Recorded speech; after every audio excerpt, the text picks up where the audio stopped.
Today we have the 2017 Volkswagen Golf. This vehicle has done just under 63,000 miles. It has a manual transmission and a petrol fuel type.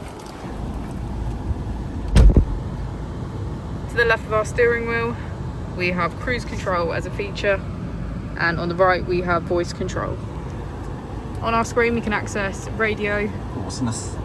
media, smartphone integration and voice control.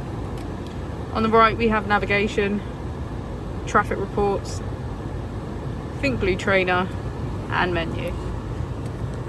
If we put the vehicle into reverse, we can see that it comes with front and rear parking sensors. Just below we have our dual zone climate control with heated seats on either side. If we press our mode button, we can switch between our 4 different driving modes. As we go into the back of the vehicle, we can see that it has a full leather black interior.